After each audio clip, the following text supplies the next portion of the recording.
He hono re he kororia ki te atua. He maunga rongo ki te whenua, he whakaro pai ki ngā tangata katoa. Hanga i te atua he ngā kauhau, ki roto ki tēnā o mātou.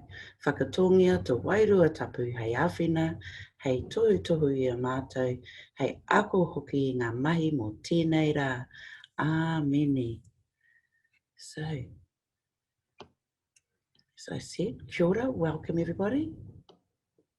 So, who am I? So, ko Joanne Rama taku ingoa. This is my marae.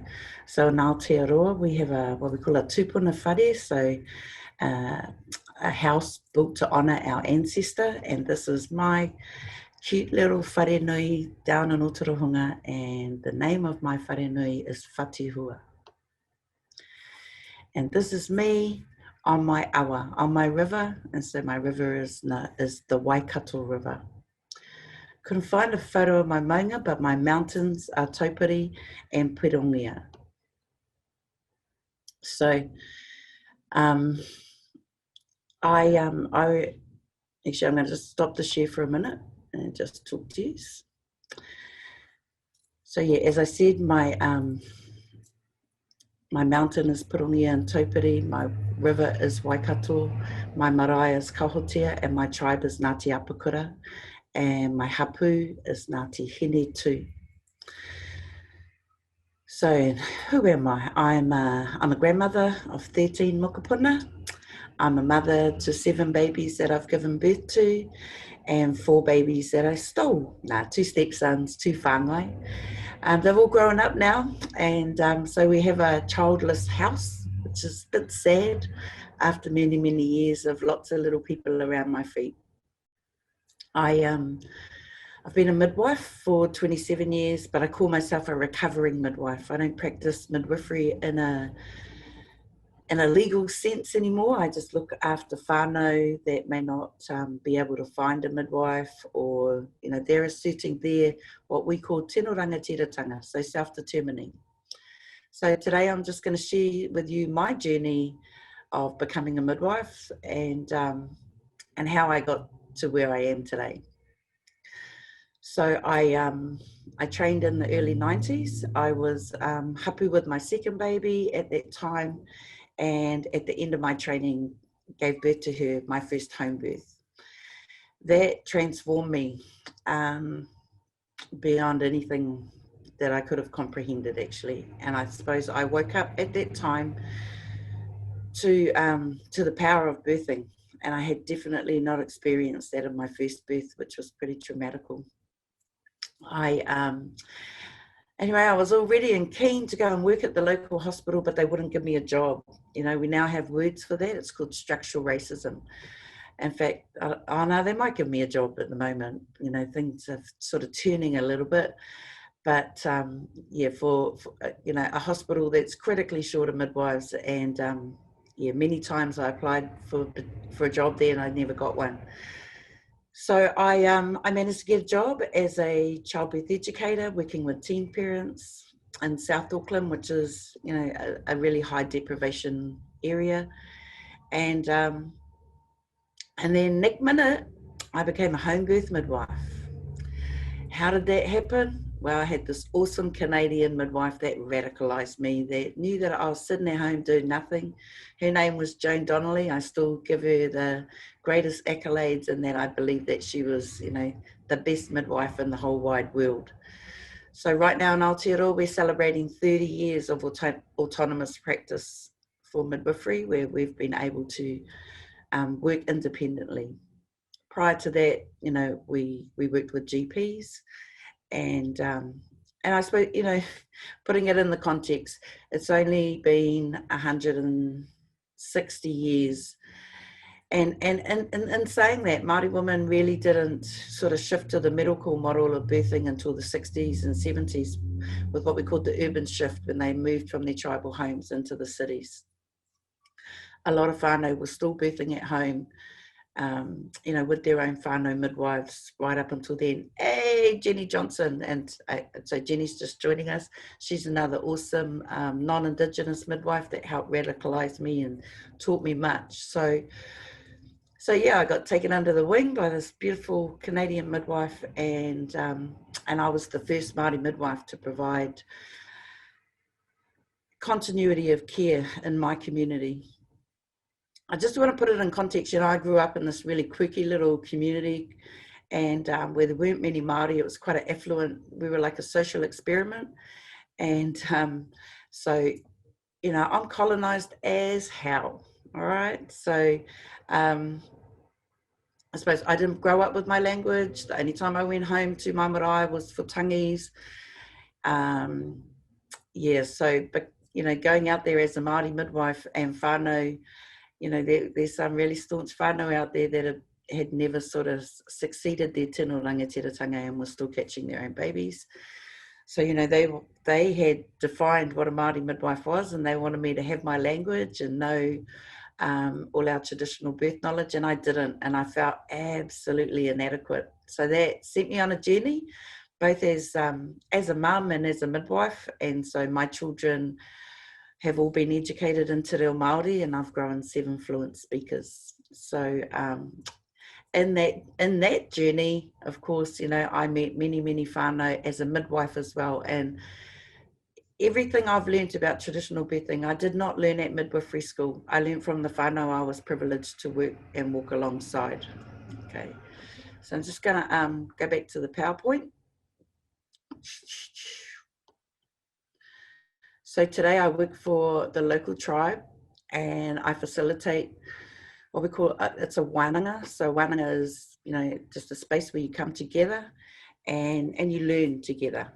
So within our wānanga, our kaupapa, so our intent is to whāngai te mauri o te tinana, whāngai te mauri o te wairua, whāngai te mano o te whānau, and whāngai te hau o te hinengaro. So nurturing the physical state, spiritual state, the family unit, and nurturing the knowledge, you know, that's there. So it's not about me teaching them everything. A lot of the times I'm learning, you know, it's reciprocal. I'm always learning.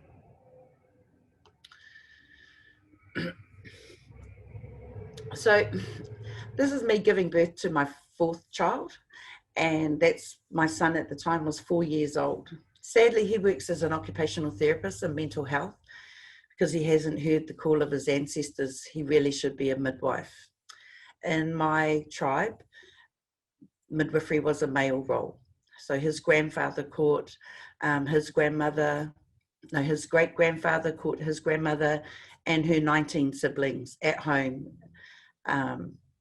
And yeah, one day Chas will wake up to his calling.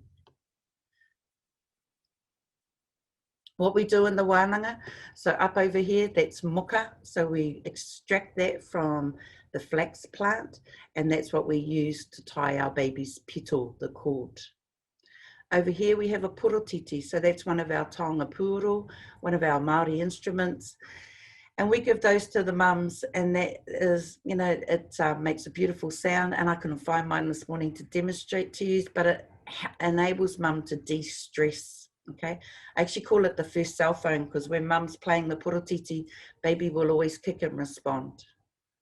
Some of the other things that we teach in the wānanga is, you know, the right ways of doing things in terms of birthing. So within Te Ao Māori, we have what we call tapu and noa. So everything that comes from my physical being, from my body, is tapu. So things that are noa are kai. So kai will make me noa. Okay, so when you guys all come down to Aotearoa, which, you know, was supposed to be happening later this year, we were going to have an Indigenous gathering, but COVID's killed that. But I'm still, you know, I still live in the hope that one day that gathering will occur. And when you come down here and you come onto the marae, we call you in with a karanga. So we, yeah, so it's, you know, no mai hara mai. And then you come into the wharenui, and we have a certain way of doing things, okay? So the women go on first and the men come behind us. And we are the first sound that they hear. You know, it's the woman calling to the woman. And then the men perform their speeches. And so they're talking about Whakapapa. So it's always looking at ways to link each other to each other. And then, of course, you know, the wahine, the woman, will always complement that that speech, that kōrero, with a waiata. I've seen in my journey when men have said dumb things, women have composed a waiata on the spot to basically say that that man just said something really stupid, just ignore him. Okay, so you know, within a postmodern feminist context, you know, some people think that, you know, Māori women have a lesser role than Māori men because we don't have the speaking rights on the pai. But, you know, they don't get to speak unless we call the people on. Okay, and we always finish their kōrero, their speeches, with a waiata. So we've just renamed our program, Matua Rotia, so it's, you know, restoring traditional birth knowledge, but also, you know, we live in a modern world and they have to navigate through, you know, great big tertiary facilities, and so it's about preparing them for that. We're really, really blessed in Aotearoa not only to have an autonomous, you know, midwifery service, but we have a code of patient rights. Okay, so I call that their birth power. So basically informed consent. We cannot do anything to anybody without them giving us their permission. Okay. So when, so some of the things, so tikanga, okay, so if we break that kupu up, the first one, tika means the right, you know, doing things, it just means right. And ngā is the right ways of doing things. Okay, so I suppose, you know, one of the things in terms of birthing tikanga, you know, it's just about maintaining the mana and the tapu of that wahine and her mauri and her wairua. So the mana is her personal power. The mauri is something that, you know, lives within us all, and our wairua is our spiritual self. But it's also, you know, I call it whakamanata whare tangata. So te whare tangata is the Māori word for uterus, which also means the house of people. Okay, so it's about, you know, restoring that, because many of our nannies in the 50s and the 60s, you know, I've heard their stories, gathered their stories of these beautiful births that they had, you know, with either their father or an elder, you know, catching their babies. And then the urban shift and the shift to medicalised birthing and their whānau not being allowed to go with them, but, you know, that whole on your back in lithotomy and just no respect.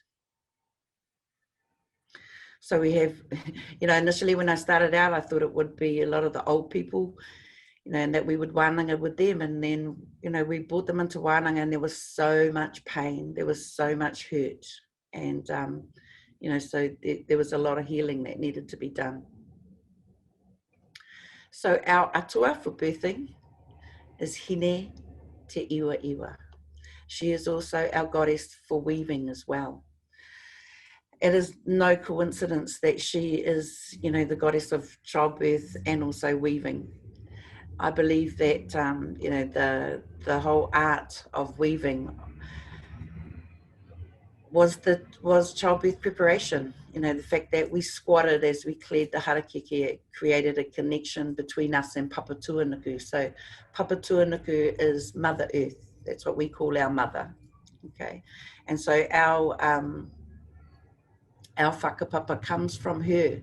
So within our pūrākau, within our, you know, our stories, I don't refer to them as myths and legends. They are our truth. And the women were born from the red clay from Kurawaka of Papa Tuanuku, and then Tāne breathed life into her. And so I love this picture that was created by Regan Bowser of Hine Te Iwa Iwa, and as you can see, she stands astride the whare. She is she has a taonga puoro called the putatara. So the putatara is like a trumpet that would be sounded when a baby was born. She's breastfeeding it in one hand, and in the other hand, she's holding a piece of muka. So the muka is, you know, what I showed you before, that's what we use to tie our flax. So, you know, how does Hine Te Iwa Iwa help me in a modern day context of, you know, being a midwife? well, whenever things were not going as they should be, I would step outside and I would, ask for her guidance and her support and give praise to her. And usually just in taking that moment, I would go back and mum would be fully, or baby would be descending and about to be born. She has provided what we call a korowai, a cloak of love and support for me over these years, and especially when I decided that I was no longer going to play by the rules anymore and assert my tino rangatiratanga as an Indigenous practitioner and take care of my own whānau. So Tāne Mahuta is our male god that I call upon in the birthing time. So that's one of our Kauri trees. So the Kauri tree is the biggest tree in the world, and that's Tāne Mahuta, who lives up in the Waipoua forest up north, and I'll be going to visit Tāne Mahuta next week when I go to the tangi. Sadly, our Kauri trees are dying, and they have a disease at the moment, so they're really at risk. And I don't know what that's going to do for our ecology and just for our hinenaro. Because, of course, initially when settlers came, the Kauri tree, a lot of our trees were absolutely majestic. And of course, that's what we first traded with, was the flax fibre for ropes, and our trees were perfect masts for big sailing ships. But as you can see, these were the types of trees that my tupuna would carve their waka. So within the wānanga, we use the model Te Whare Tapa Whā. So that's, looking at the four sides of ourselves. So the tinana, the hinenaro, the wairua and whānau. And so, and there are many, many more. This is just a, nice and simple. The people that come, the whānau that come to the wānanga are a real mix. So there's the new generation that have been raised with their language very, very strong. And then there are those still of our whānau that it may be the first time that they've ever come to a marae, and they're Maori. And, there's an awakening that happens, I think, within us as wahine, as women, when we are, when we're growing pepe, that all of a sudden, we need to know who we are so that we can transfer that knowledge to them. I know that definitely happened to me with my oldest child. I wanted to know everything. So that's the model that we use. But as I said, there are many, many more. In fact, Te Whare Tapa Whā is getting a little bit simplistic. So for me, my philosophy within my midwifery practice was what I call whānau ki te whānau, whenua ki te whenua. So putting whānau's hands back into the birth space, getting them back, restoring the knowledge. Probably, a lot of the births in my last few years of practice, I never caught the babies. Whānau were catching their own babies. I was just there, just should the shit hit the fan, really, eh? They did everything themselves. And so I love this imagery, and I love this particular birth story. So, in fact, this mama that's giving birth here to her, what we call Potiki, her last baby, she's the mama why I became a midwife. And she was the first one of my friends to have a baby very young at 16. And wow, they did her over. Then when she was giving birth to her second child, I attended that birth, and she had a student Māori midwife. So that was how I began my journey. So this bubba is her fifth baby. All the other bubbas were sort of born pretty quickly, within a few hours. This bubba decided to take 3 days to be born. And it was the best birthing party ever. There was a tangihanga on at the time, so the rangatira had passed away. So just down the road, they were having his funeral. So our tangis on average take 3 days, sometimes longer. Okay, and in fact, I've just learned recently they used to take months. Okay, depending on that rangatira, on that chief. But it was the last pandemic, the Spanish flu, that we amended our tangihanga practice to 3 days. It's interesting that COVID, this tangihanga that I'm going to tomorrow, he passed away 2 weeks ago, but you know, we're waiting for his son to come out of COVID, and it just is perfect because he is such a rangatira, you know, that we would give him that extra bit of time. Anyway, back to the birth of Tuaraki. Yeah, he was taking a long time to be born, and then, you know, on the third day he emerged. So, and I love that imagery because, you know, it's his mum, my hands, and his dad's hands. So again, you know, just water birthing was a traditional practice. So, you know, there we have what we call pūrākau, so oral histories, and we have the story of Mahinarangi, who travelled from down on the east coast and walked, you know, for days and days, because she was, you know, travelling to my tribal area, and on the way she stopped and she gave birth to Raukawa in the spring. So, yeah, water birthing was a traditional practice, and many of the whānau that I cared for would give birth in water. A lot of my young mums, of course, you know, and even my own daughters choose to give birth in water because, you know, as Māori women, we're quite shy. We don't like to expose our genital area. And actually, you know, some of them are motivated not by the traditional practice, but just pure and simply because I don't want anyone to see my nono, my bum, or my vagina. So the other part, like I said, that's whānau ki te whānau and whenua ki te whenua. So the Māori word for placenta is whenua. And so that was probably the first, you know, practice that, well, it was the one thing that was still sort of spoken about. A lot of our other practices had been not lost. Okay, some people say that they were lost, but they weren't. Okay, they were just forgotten, waiting to be remembered. And so within the wānanga, when our hapu whānau come, they make a clay pot. Okay, so one that's about honouring papatuanaku. And so also because, you know, when you give birth in the hospital, they give you the placentas. They can't eat, oh no, they're getting better. They're getting better. They're using the word whenua more, but they'll give it to whānau in a plastic ice cream looking container inside a plastic bag. And so, you know, whānau that may not understand the tikanga around caring for the whenua, a lot of them will put their whenua in the freezer. So, of course, the whenua having come from my body is tapu. The kai in the freezer is not. So there, it, you know, it takes away the sacredness of that whenua for baby. So how we combated that is we get the whānau to make these clay pots, which they take with them to, well, if they're at home, of course, they're not going anywhere, but if they're birthing in hospital, they take it with them. And the whenua goes straight into the clay pot, no plastic required. Same as using the muka for tying baby's cord, you know, got a bit of a mission, let's get rid of the plastic cord clamps.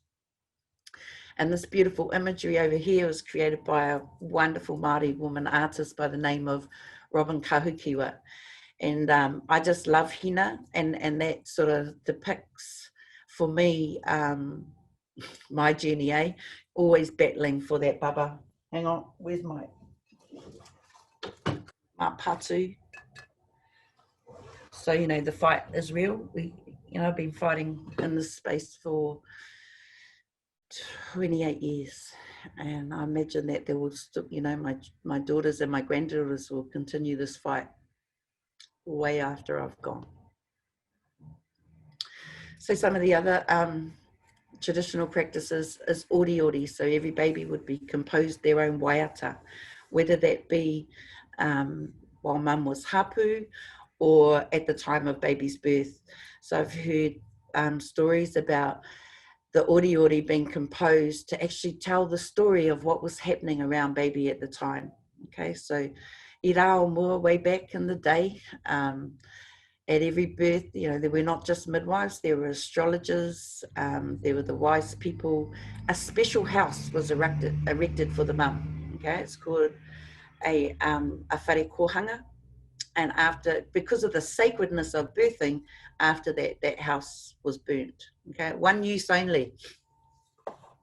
Just imagine that, if you had to build a house every time. So this waiata has been created in terms of helping prevent suri. So of course we have a disproportionate number of babies that die, Maori babies that die from sudden unexplained infant death. So what we do with the wānanga is we teach the mums this waiata. So it goes, moi mai pepe, moi mai ra, moi mai koe I tō moinga, kua tau tō rongoa. Anyway, that's enough because I can't really sing. All my kids can though. But anyway, it's what the message in this Ori is, you know, sleep my baby. So it's a lullaby, okay? And so the messaging in there is sleep me so I can see the stars. So that's how we give the message, sleep me on my back, breastfeed me, and, you know, sleep me in my own space, okay? So one of the projects that we've been working on in Aotearoa for maybe the last 15 years is a wahakura. So we weave a basket so the baby can safely sleep in bed with mum, okay? To date, I have no knowledge of any of our babies dying in a wahakura. We have these other plastic bin sort of looking things called pepe pods. Babies have still continued to die in pepe pods, but I have, and in saying that, you know, a baby could have passed, but we don't get our data for last year, you know how it is, last year's data comes through this year, but I'm just living in the wahakura keeps them safe and protects them. There's something, you know, in terms of the rongoa, like even when I go and pick them up from the weavers, just the smell of having that flax in my car is beautiful. Okay, so, you know, we have all sorts of mums, young mums, first time mums, you know, mums that have, you know, having their 5th, 6th babies come to the wānanga. And this is my baby girl, one of my twins. And this is, so of course she came to the wānanga. And what I love about this photo is this kid was really, really shy. And I never thought she would have been so, you know, just so at ease with breastfeeding. But I think the wānanga gave her that strength. And over here is, so this is one of my nieces, and I had the privilege of catching her and all her sisters, and she gave birth on her birthday this year on Waitangi Day. So that's one of my new mukapunas. I got 2 new mukapuna over COVID. And over here, this picture over here, is, so this is my first home birth child who's, and so that's her oldest and that's her second she's carrying there. And of course she gave birth to both her babies at home. They grew up watching this one's mum give birth in my lounge, and you know, they've grown up with a real normal lens on birthing. And so that's, you know, they're I suppose it's not even it's a no-brainer to them. They give birth at home. And part of that is, you know, because it's just more empowering. You know, we do it our way.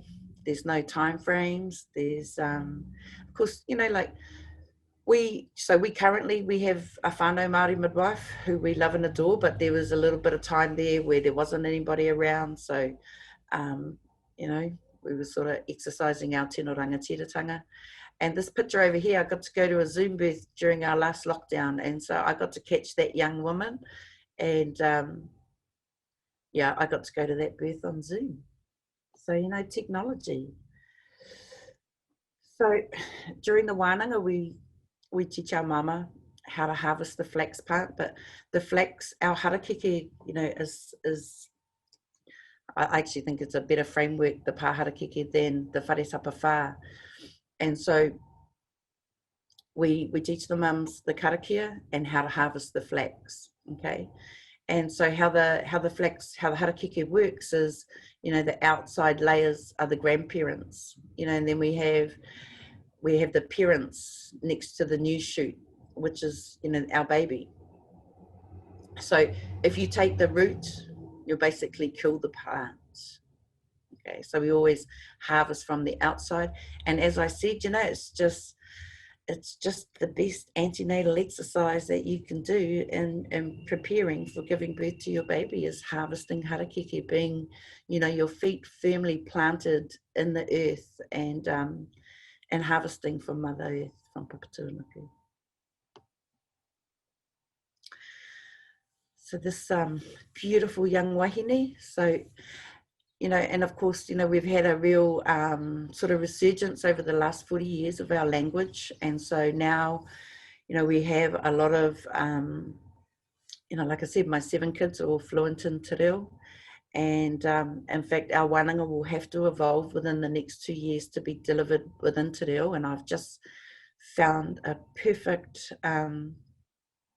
young woman who's just had a baby and is, you know, a tribal member of the tribe I work for, because I'm not a tribal member of that particular tribe. And so, you know, my job is to grow that capacity within their iwi, you know, and to do myself out of a job. So anyway, I hit her up the other day. I said, Bub, come on, you need to start coming to the wānanga because I need you to take over what I do. And she will be able to deliver it fully in te reo. I'm not that flash. My reo's not that flash, okay? But yeah, you know, the regulation of midwifery didn't sort of impact on us straight away. But so, some of the sort of historical things is in 1835, Whakaputanga, the Declaration of Independence, was signed. My ancestors, you know, like, it's a lot of people don't know about the Declaration of Independence, okay? Everybody knows about Te Tiriti of Waitangi, okay, or the Treaty of Waitangi, as some call it. And so basically what, you know, in 1840, so I just want to also say, you know, the concept of Maori is one determined by the colonialists, okay? So I'm Ngāti Apakura, which is my tribal group, but, you know, for their convenience, they, you know, they were saying when they arrived, so, you know, what are yous? Who are yous? And so the response was, he Māori aho. And so what Māori actually translates into is, I'm just an ordinary human being, okay? But that term has lasted, and so now we sort of all get lumped together. But, you know, we've been battling it out on this whenua for thousands of years, and, you know, we still battle today. In fact, you know, my tribe and all of my best friends' tribes, they used to war back in the day, and my dad jokes and he goes, you know, if your grandmother was alive, you wouldn't have even allowed to be friends with them. Okay, like he would take people home from tribes that, you know, we still had unresolved issues with, and she would sense that my nan apparently didn't ask you your name, you know, she would say, no fair queer, like, where are you from? What's your tribal affiliation? And if you were the right tribe, you got to stay and play with my dad. If you weren't, you got sent home.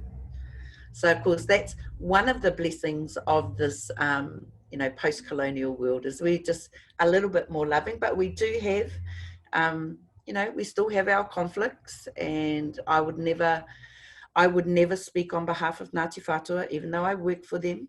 Okay, my mandate is only with Ngāti Apakura. So in the 1860s, there was the Maori land wars. A lot of, you know, we don't teach New Zealand history here, and a lot of people think that the Maori land wars were still Maori fighting Maori.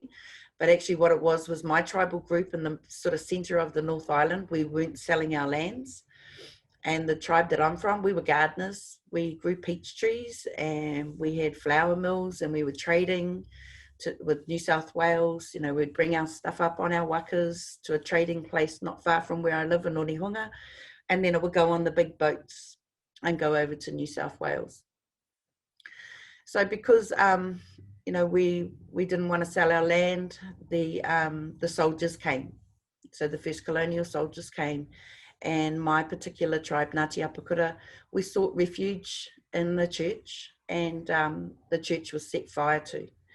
So it was some Irish soldiers that broke the boards at the back of the church and allowed some of my ancestors and some of the young children to escape. Otherwise, I wouldn't be here talking to you today.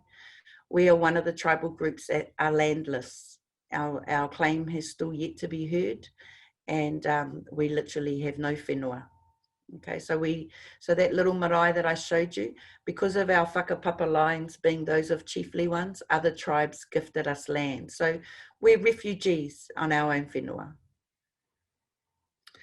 And then in 1908, So the next sort of act that really impacted on our ability, you know, to heal, to birth, was the Tohunga Suppression Act.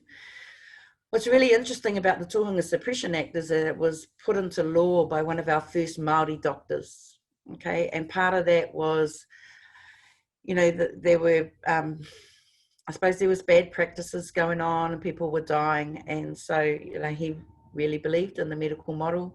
And so the Tohunga Suppression Act, which basically meant that our medicine men and women, our midwives, were no longer able to practice legally. It has been repealed. But in saying that, you know, I'm really envious of you guys up in Canada that traditional midwifery is not outlawed as it is in New Zealand. So, you know, part of me is, you know, in my exerting my tino rangatiratanga, now that the kids have all grown up, I suppose, you know, I could go to jail. And I could go to jail many times to, you know, if that meant that the law could be changed.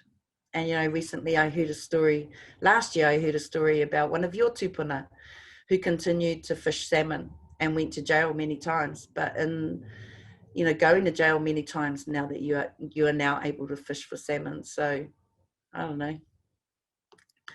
My partner doesn't really want to come and visit me in jail, he reckons, but, and I'm sure my kids would support it.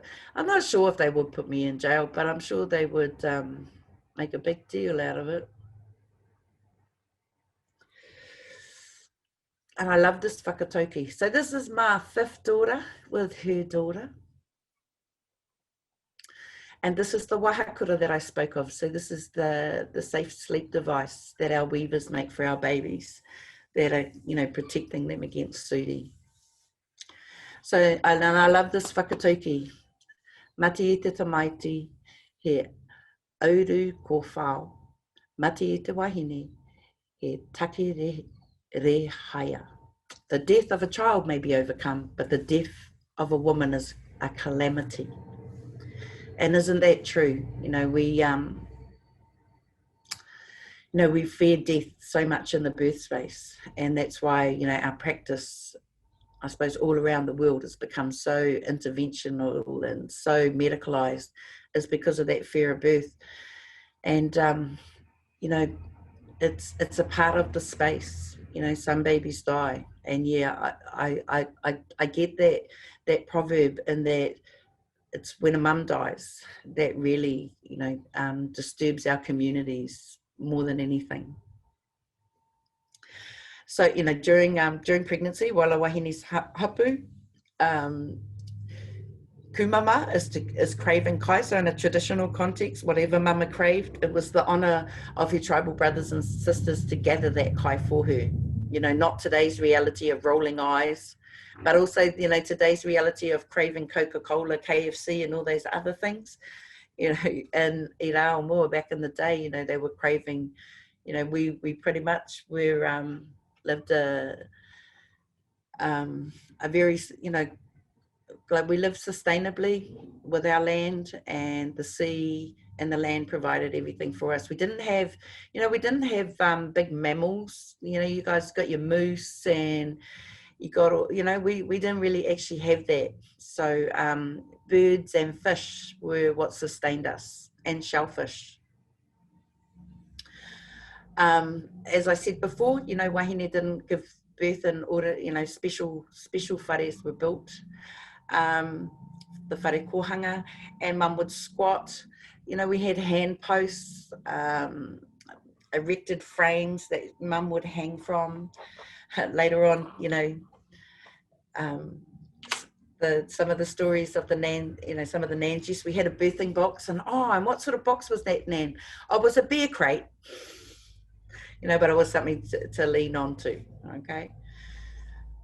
Yeah, and everything, you know, like I said, everything was burnt, okay? So, you know, the length of birth would guide the tohunga in terms of, you know, what was going on, and the different prayers that would be said to hine te iwa iwa. Also, the size of baby's petal, baby's cord, also gave them clues. You know, one of the nans that's still alive for the tribe, you know, that I work for, when I first became a midwife, I did, a lot of the babies that I caught was for them, because that, that's the local tribe where I live. And Nan taught me to milk the cord. That was the first thing that she taught me, was to, not to cut the cord while it's still, ka ora, while it was still alive, but to also milk it and to ensure that the baby got all of that toto, all of that blood. And isn't it interesting, we just, now everybody's talking about delayed cord clamping or optimal cord clamping, but that was a traditional practice, one of the first ones I learned. And I think that might have been why I didn't actually have to resus many babies. So, and here is so Philly's on our Zoom with her, and this is her beautiful little Louie that's on the Zoom too. And so here's using the harakeke, the Muka, to tie baby's cord. Okay. So as I said, the mums, the dads, everybody loves making the Muka. And in fact, initially when we started restoring these practices, people were like not embracing of this. And I mean, non-Indigenous, and not all, but, they thought it was, it would cause infections. Basically it would be detrimental to the baby. But in in all the years that I used Muka, I never saw another infected cord. Okay. I'll show you the next picture. So that's what it looks like. Pretty much the next day it's dried off, but it comes off within, 3 to 5 days. So whānau always enjoy a baby that's petalless, that's cordless. I think there's something about, personally, I just think, when the baby's cord's on, it's still saying, I'm brand new in the world, and people get a bit, especially first-time parents, trying to get dad to change that kupe, that nappy, when the cord's still on. So, but when it's off, he's away. And of course, the other thing is that we keep the petal, just like we keep the whenua, we keep this as well. So when, they use those plastic things and then they take them off, it's easy for that to get lost. But with the Muka on there, they don't get lost. Okay, so I showed you that. I don't know why, but I did that twice. Oh, I went too fast. And, just like that other photo I showed you of Mo, I just love it that our young ones are really embracing their haputanga and their culture. And, their Pregi photos are all about culture. Isn't that beautiful? I found this at the top of the stairs at the local hospital recently, and somebody had left all these rocks around the place.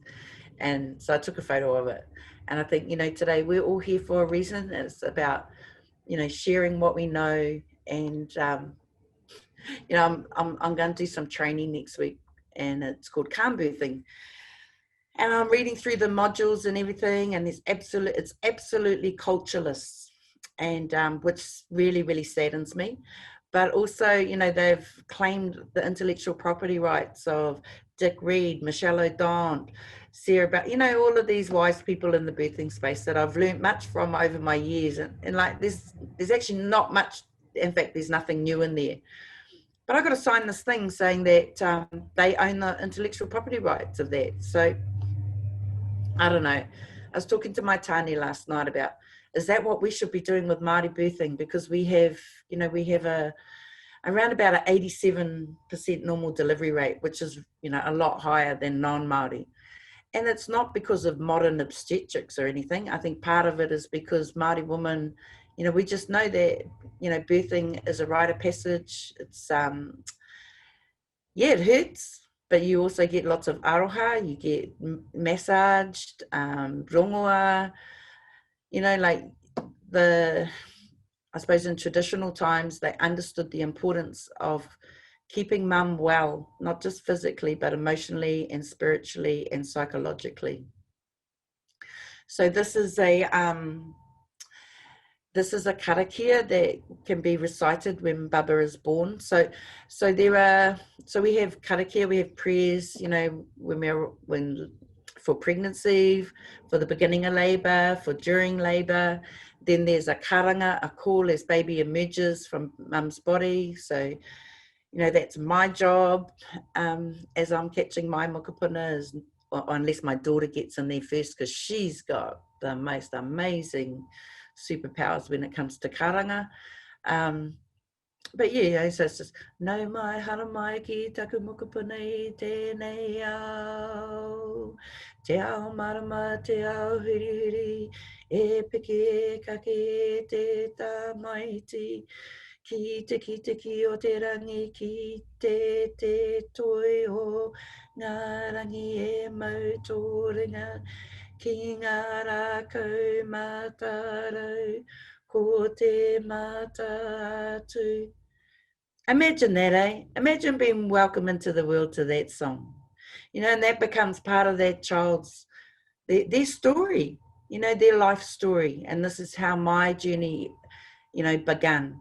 And I know, you know, having the privilege, I work with some of the babies that I caught, and they know they're special.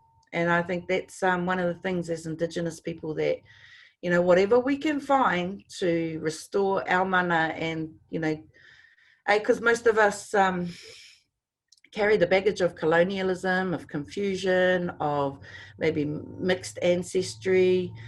You know, like my mum's not Maori, you know, her whānau, we're really racist as. So, you know, we've got to check myself. But, you know, I'm committed every day to decolonising more and more and more. In fact, this month down here is Mahuru Māori. So, you know, we have Māori Language Week. So, and then, you know, this clever fella from where I'm from, Parari Gloin, said, why just a week? Let's have Speak Māori for the month. Okay, so, you know, we're meant to commit to speak as much of our language over this month as possible. It's just a bit hard for me because I haven't got anybody to kōrero in the house with me. So, but I can get on the Zoom. Oh, hang on, go back. So like I said, Oori, you know, creating those songs for your baby, you know, creating, because what Oori did was a way that we transferred whakapapa. So we were oral people, we didn't have a written language, but we had managed to maintain tribal histories that were thousands of years old, okay? And that was by going into wānanga and Oori. You know, that's how babies were taught, how they were taught whakapapa and who they were, okay? Okay, so this is Tumu Whenua.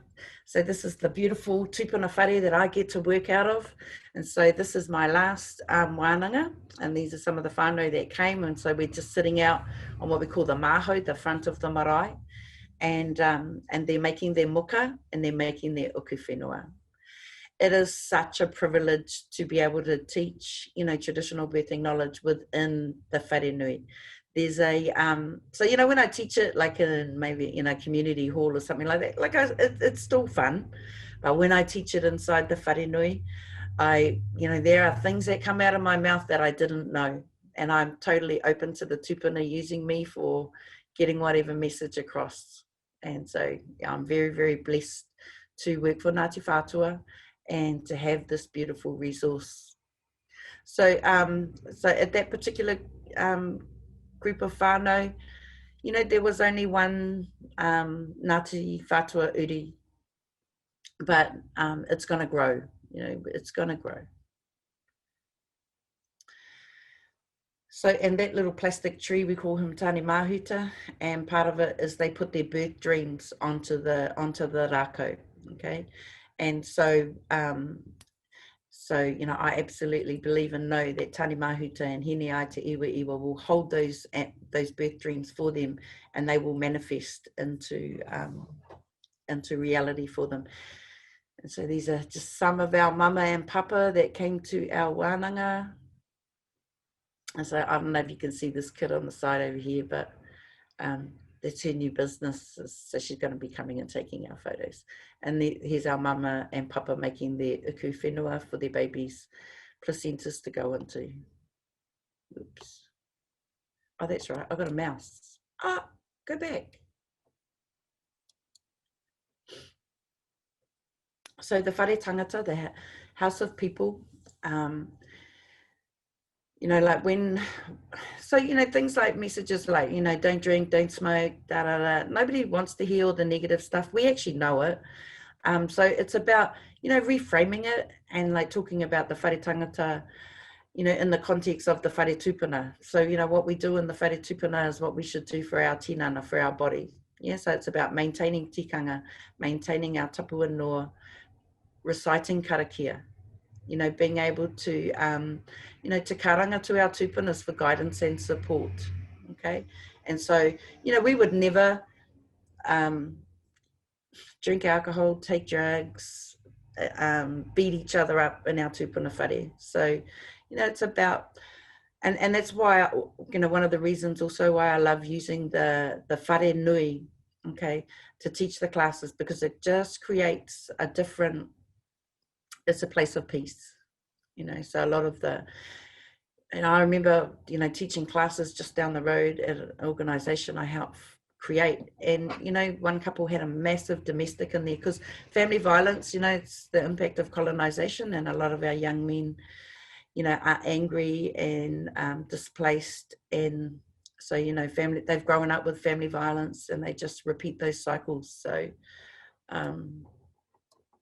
but yeah, any dad, papa, they try and, you know, bash a mama and my wānanga, they're going to get a bash from me.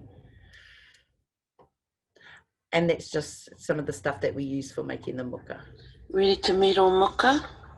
So just dampen the muka and then look for about halfway. Right, this is the lead part. This is one of my lovely friends, Put it Rose. as far as you can go towards the end. So we're rolling and twisting it down, and then you're going to move your left hand to get it to turn over itself and come back up.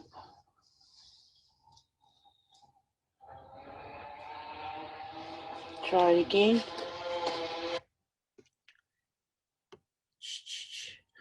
So I just wanted to, yeah, just, so I wanted to show you the muka because in the, so like I said, you know, initially people were not open and receptive to using muka on the baby's petal, baby's cord.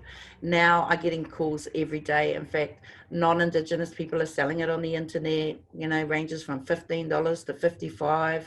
Some people are putting little pieces of pounamu on there. There's no need for little pieces of pounamu on our muka.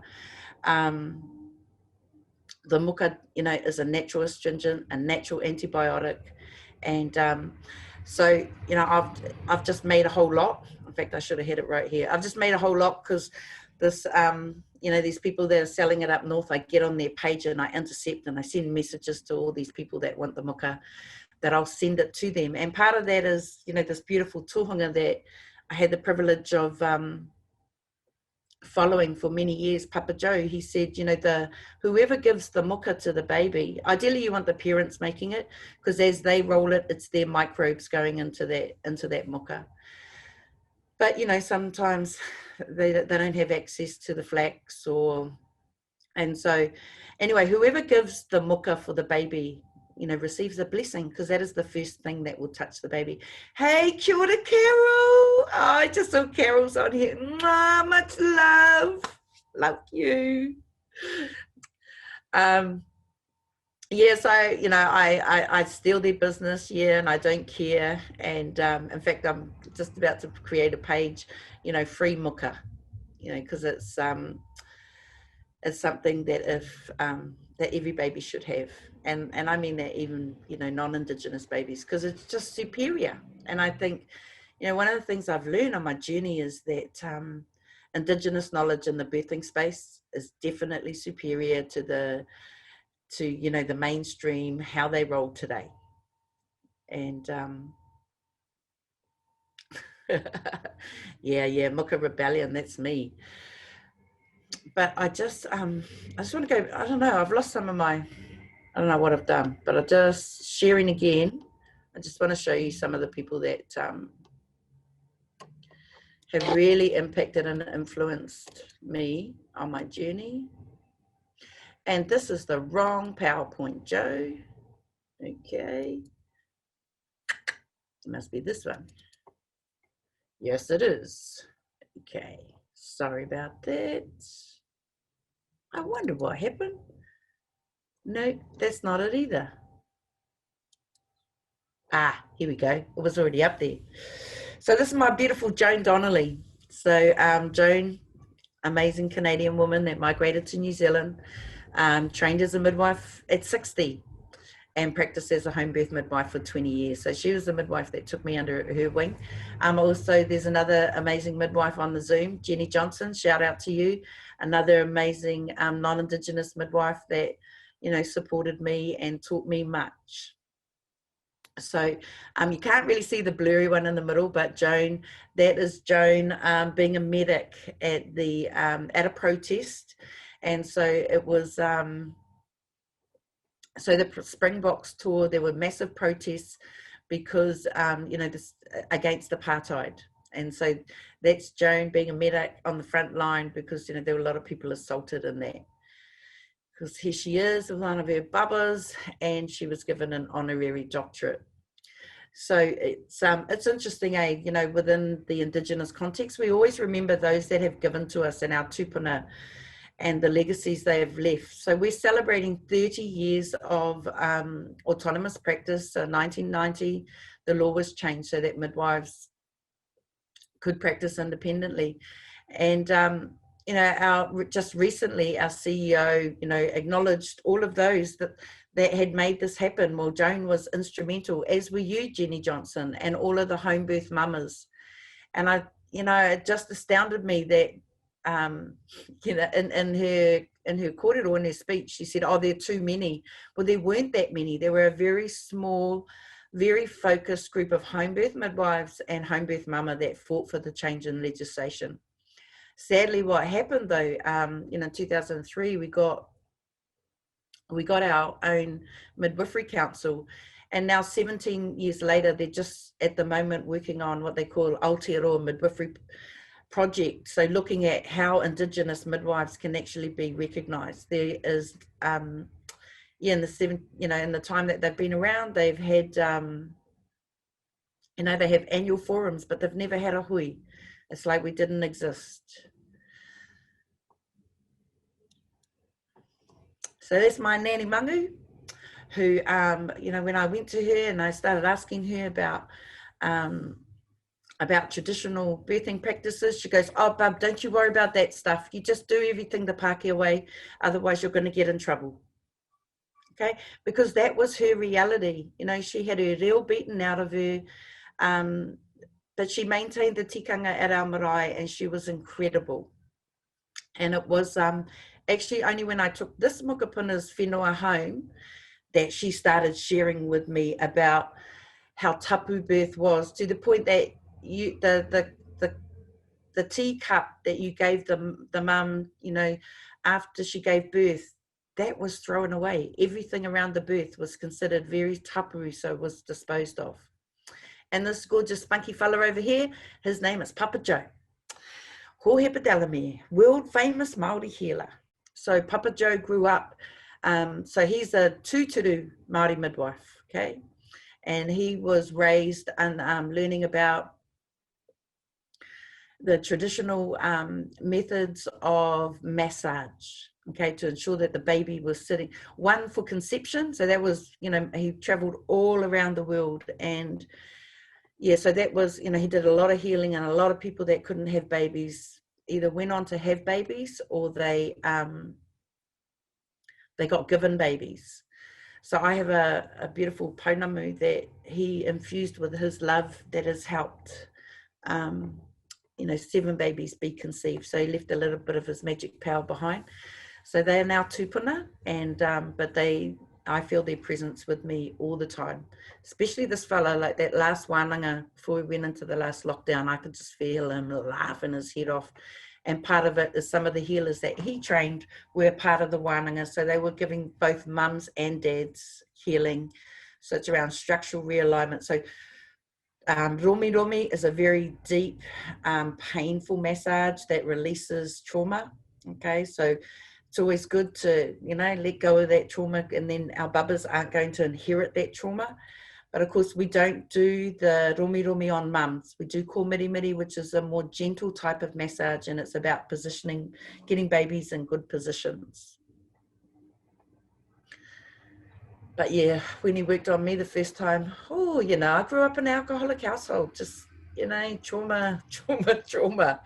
And then this fella, he fixed, you know, my broken wairua, my broken heart, and he still, you know, I can just call on him and he will fix me in a flash. Okay. And so, you know, I showed you those images before, how our young wahine today are getting their, you know, their hapitanga photos done with their korowais. And I just love this, and I use this often when working with parents, you know, that are like, oh, my baby just wants to be carried all the time. Our tupuna knew that's what we did, you know, you carried them, you loved them. You know, we now have all this research around brain development. The more you love them, the more their brain stays connected, the more empathetic that we are. And so, yeah, I just, you know, our tupuna knew, they knew, you know, what was powerful and what wasn't. So, you know, for me and my journey, the more I reclaimed and the more I restored in terms of traditional birthing practices, the more I, you know, was in the firing line. And so I remember one particular time I transferred a woman into the hospital, and I had a British midwife, you know, basically go off at me. This one was a VBAC. She chose the home birth. I never held a gun to anybody's head. Okay, I never ever made anybody birth where they didn't want to birth. They chose where they wanted to birth. Anyway, this, you know, I'd been with this woman for a couple of days. We transferred in, and yeah, I just remember this midwife sort of like making me feel like an idiot. I was crying, and I had to go to my daughter's wedding, you know, and that was like, that was it. Like, I can't do this anymore. I'm not doing this anymore. And so I left midwifery, went back to nursing, you know, went back to aged care, to palliative care, because, you know, midwifery and dying are very, very similar. The other superpower that I went and got was I went and did some training in alcohol and drugs, because methamphetamine was really starting to affect the community I was working in, and I was starting to lose trust in the women. And so I went and got some superpowers there, and yeah, and then, you know, came back into the space sort of quite healed and happy, and started, yeah, reteaching the wānanga, and which is what I do now. I did just sort of prior to coming up to the ICM conference, I did return to practice and was ready to go back to midwifery. And then the Maori midwifery team that I was going to join was made redundant. And so I, yeah. And also what I realized that it's still, the time was not right for me. You know, the racism was still overt. There was still not a lot of support and acknowledgement for traditional practices. So, yeah, there was a little period of time there where I had to catch, you know, my own mokopuna. And then, anyway, now some, you know, lovely new midwives have been born. And so they're our whānau midwife. And so they pretty much, you know, they take care of the girls. I catch the babies. You know, in the last lockdown for my niece, I did the postnatal care, because just, you know, what is the point of compromising our midwives that are busy out there having to go into lots of bubbles? You know, I'm more than capable of taking care of my own whānau. And so I did. But anyway, during that time, so the lovely photo that you saw advertising this, that was done up in at ICM.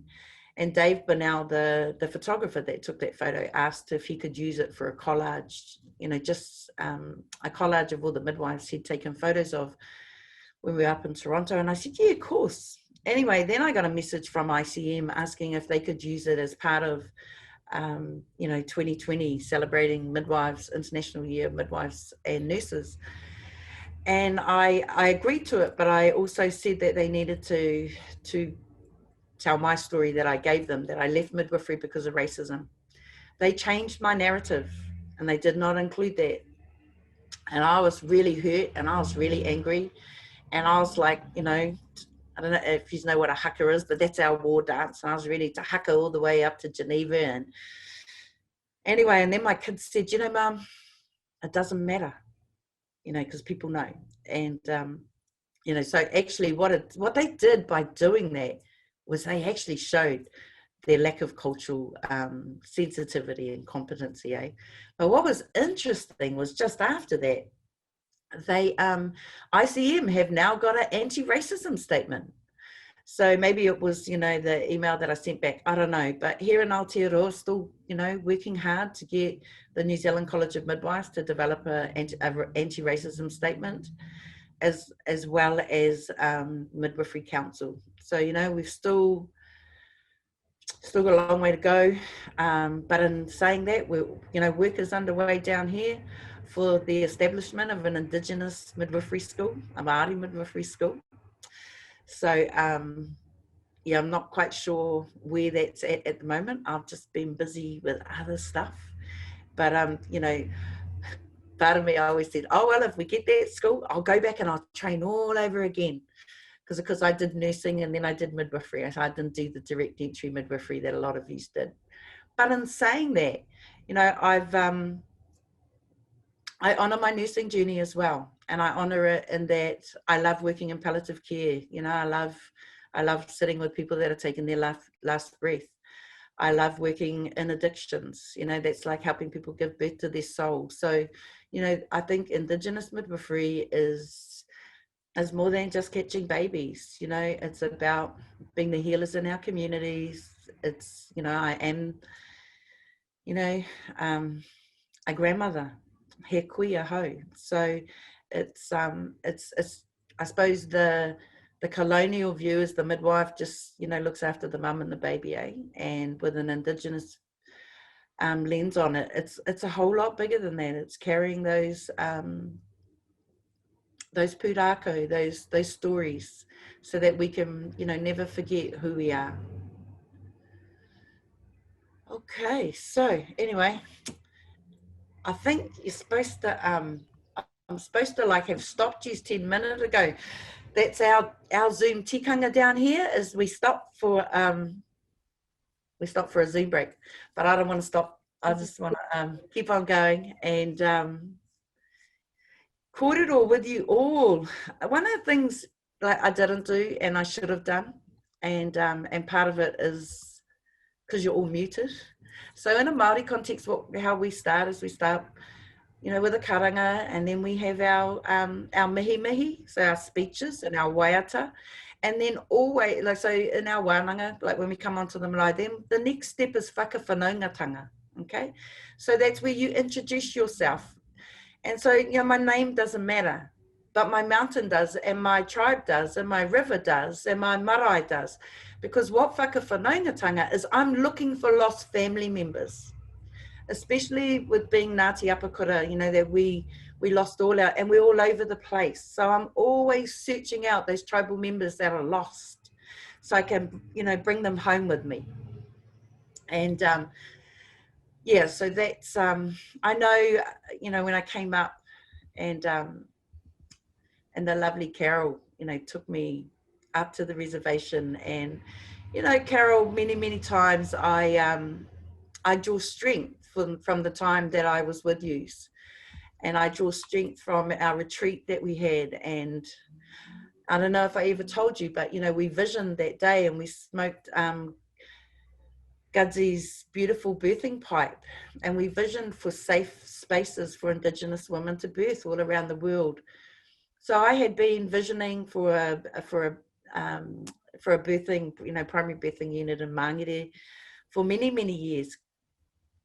And anyway, came home to the announcement that this, you know, quirky, awesome, rich Pākehā lady was building a birthing facility at our shopping centre. And she's called it Ngā Hau. And it is staffed by, you know, Indigenous midwives from, you know, from the Cook Islands, from Niue, Tuvalu, and Maori. and it is the most beautiful facility ever. But the sad thing is the DHB has given them no funding, you know, so she continues to pay the wages and pay the bills for this beautiful space. And what I love about Ngā Hau is the papa get to come and the papa get to stay with mum. And, you know, Carol, it just, it's a little bit bigger and flashier than your beautiful, you know, little centre that we open, but it has that same mauri. It has that same feeling of what I got when I was at Carol's. And so I suppose, you know, my Tino Rangatiratanga is it's about self-determination. And, you know, for all minority Indigenous people around the world, you know, we have, you know, we live through another human being's lens, you know, their history, their way of being. Some of us a lot, you know, we're colonized a lot. Some of us not so much. You know, I've been blessed to work with whānau that, you know, really just live and breathe te ao Māori. They speak our language, they live on our land, they eat our kai, and they are still birthing the same way that their tupuna have been for thousands and thousands of years. And I know in my whānau, I think the combination of mothering, of being part of the kohanga reo movement, of restoring language, but also, you know, having the privilege of being a midwife and being nurtured by so many different nannies, by so many different tribes who were so generous in the sharing of their knowledge with me, that has really, you know, broken a lot of those negative narratives that lived within my whānau. Okay, we're breaking those chains of oppression. Okay, you know, we know that our birth belongs to us, as does our death, and everything in between it. So yeah, that's Tino Rangatiratanga in a nutshell, I suppose, in terms of birthing. You know, it's yeah, just, you know, making sure that my non-Indigenous colleagues also, you know, have access to this information and that they can learn. Recently, we just had a Maori Midwifery Symposium, and I went there and I thought that it was going to be all Maori midwives, but they let some non-Maori in, and actually after all the presentations, I was okay with that. But, you know, like part of me was just wanting a day to hang out just, you know, with my Māori midwifery sisters so that we could share honestly about our hurt and our pain and, you know, and just keep healing. But I suppose, you know, the power in them being present was that they got to see, you know, how bad things are. You know, that racism isn't just directed at the Māori midwife, it's directed at the Māori mama. Of course, the whole COVID thing, just the papas are allowed in the birth space now. So, you know, where does that place our nannies? And of course, you know, during the level 4 lockdown down here, heaps of whānau decided to birth at home. And I do a little bit of work for Auckland City Hospital, very big tertiary hospital, and they had me on Zooms encouraging people to birth at home. And I'm sure Joan was smiling down from heaven over that one, because that was pretty transformational that, you know, one Joanne Rama would be working for ADHB and, you know, promoting home births, but also, you know, lots of phone calls from midwives that had never done home births, that were a little bit anxious, and just being able to, you know, just help them trust themselves. You're off, Carol. One day, my friend, you will come here and I will take you around this beautiful land of mine as you have taken me around yours. Much love. Carol just sent me a message in the chat. So, yeah, there's hope for us all, and I think one thing, you know, like I was just saying, the coming up and meeting the Canadian midwives, discovering that there was more of my deadly sisters, my Aboriginal Australian midwives, has really, you know, emboldened me beyond, and I'm pretty bolshy. I grew up with 5 brothers. Okay, street fighter, glue sniffer. I was a badass, and but part of being a professional and being a midwife, you got to be nice. And so that's the beauty of me not having a practicing certificate. No one constrains me. Okay, I work for the local tribe. They empower me every day to be more and more radical. Okay, so that's and I realize that not everybody has that privilege. So for my beautiful midwifery sisters that are here, I can be the voice for them. I can shout it from the mountaintops. They can't, because it goes against the code of ethics, because you cannot bring midwifery into disrepute. And I just want to say, like, we are privileged that our maternity service is free, that we can care for women from conception to 4 weeks after they've had their baby, but it can be better. The women that can't access a midwife are usually Maori women. Okay, we still have these community teams that provide pre and post care. Okay, and then they just get whoever in labour, and that whoever in labour, may know nothing about traditional practice. In fact, I just read yesterday in preparing for this. So I've been moaning for years that midwives come here from all around the world. They have to do some, New Zealand context midwifery, prescribing. There's some papers they have to compulsorily do before they can practice midwifery. But cultural competency wasn't one of them. Now it is. Yes. So that will mean that, some of our whānau will just be a little bit safer. And, because part of it is that a lot of these midwives, find it quite intimidating, because we have a lot of whānau come to our births. I've had, I think the biggest number of whānau that I had at a birth I attended was about 100. 50 of them were alive and 50 of them were in spirit world. Okay, and that was a really special birth. He was the first baby for 2 generations to be born on that whenua. So, it was absolutely meant to be that, everybody came, both living and past. So I get it that some of our overseas midwives find that quite intimidating when there's a lot of people in the birth space if you're not used to it. But I think if you understand our history, then you sort of understand why we need that additional protection. Okay. And I think when I had Crystal Lee, like my first 2 babies, I had non-Indigenous midwife who was beautiful, but she was even freaked out by the sheer number of people that were there. And but she enjoyed it, but she just thought that people might get in the way. And generally whānau are there because they're there to offer up support. But in saying that, I think about my second to last Muka, Stella.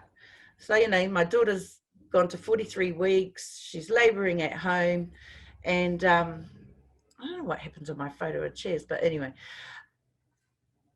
So the little 4-year-old I showed you, right? Okay, so he was a wonderful midwife at 4, and now so that he would have been 26 then, and they're all sitting around the birth pool, and he pulls out the phone and he goes, "Shall I live stream you, Serene?"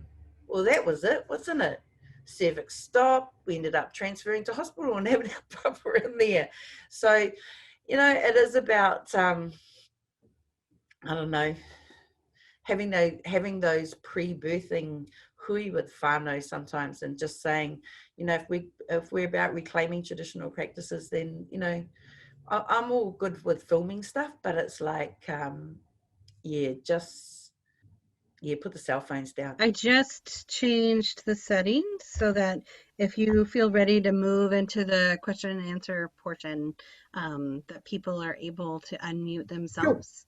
Sure. But yeah, I'm so thankful, Joanne, and I guess I could start off that I'm really curious. You mentioned about just male midwifery, and I've been asked that by a lot of people, and I didn't have a lot of models for just traditionally male midwifery. And I'm curious if you could just clarify that a little bit, and also if you're meaning, attending family births, or also just supporting other families, and that role was held by men. So basically every whānau had their own midwife. So for my tribe, for Ngāti Apakura, it was a male role. Okay. So the so my understanding of it is that you were trained from a child for those roles. It wasn't a 3-year program, so it was an apprentice type model, and you learned from your karaua, and then you taught, but they knew who the midwife was. Like I said, astrologers were at the births, so there was a lot of mapping that went on, and we, our I suppose, like I said, we're born from Mother Earth, but we're also born from the stars. Okay, and so we've just recently had our new year, Matariki, and so the different stars would a combination of your whakapapa. So your whakapapa is your genealogy combined with, what the stars were saying at that time, what the environment was saying at that time, would give all the cues for what your life path was going to be, whether you were going to be, a kai whakawhānau pepe, a midwife, or tāpuhi, some people call it, or you may have been a navigator on the waka, you may be going to be the future astrologist. We got this really cool fella, Dr. Rangi Mātāmua, at the moment, that is just like exploding our space with all this ancestral knowledge about the stars, and I've known all my life I came from the stars. And so when I hear Paparangi telling us that we come from the stars, it just reaffirms all of that. And there is, right, Carol's just saying, Inuit also. But yeah, they definitely, they just cared for their own whānau. It wasn't like Koro Charlie went and, delivered the, other whānau's babies. He delivered,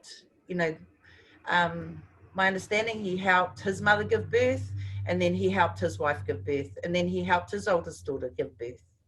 So I never, got any sort of pūrākau that he went out and looked after other people. Okay, so in terms of me, as I said, I'm a recovering, registered midwife, transitioning into being a traditional midwife, and that that means that I will just look after my own whakapapa. Okay, I won't. But in saying that, I lived in the same house for for 50 years, and even when I stopped midwifery, people would turn up in labour and hop in my bath and just have a baby. Like, how dare they? I did try to be good, and now I've just, I just got into that. My mother's grandfather helped deliver her. Yeah, and and so when I was up in Toronto and hearing Gutsi talk about, her grandmother, delivering her mother, and I just know that it's true for us all that this knowledge was ours, and we went through this time where we just forgot it. It's not lost. Nothing's ever lost. It's just waiting for us to re-find it. That's all. It's just waiting for us to remember. And that's why I said when I teach in Tumi Whenua, there are things that come out of my mouth I don't know, but the tupuna are wanting me to know. And I, as you can remember, a younger version of me used to freak out at that stuff. But the older we get, the more open we are, I think. And in saying that, no, it's not just an age thing, because I've met some young people that are really, really just, in that zone all the time, and they were born that way. In fact, I've caught some of those babies that are just, they just come with so much knowing, and I just think of one of them, and I work with him now, and I just knew that he was going to be the way he is now.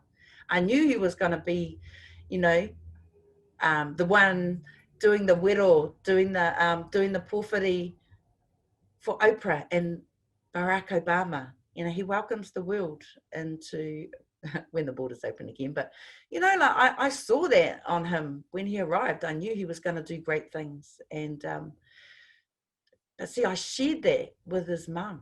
Hello, can you hear me? I can. Kia ora. Hi. I'll introduce myself traditionally. Shai yuchat dwasak ki gushi hit ayahana kahidi klakwang kwandak ayachat. So my name's Shai. I'm of the people of the Upper Sandbar. Our clan house is the Killer Whale Dorsal Fin House, and I'm from the Eternal Village. And so what that means is my people are from Klukwan, Alaska, up north of where I am. I'm currently residing in Tulalip-ish area, Duwamish, Suquamish, Muckleshoot general region. I don't know specifically the territory. I mean, I think it's sort of near Stillaguamish, Tulalip area. So anyway, thank you so much. That means thank you. I really appreciate your sharing. I don't have a question. Well, I guess I do have a question. I was hoping I could do a trade with you for a Muka. I'd like to send you some medicine for a trade. I don't know if we can arrange that sometime. Of course we can. I was going to say, I live on the Facebook world. I use that as my, how I get stuff out and stay connected with my kids. And I just use my name. I'm Joanne Rama. So anybody want to send me a friend request, you're more than welcome. But I'm just going to grab some muka that I made and I'll show you.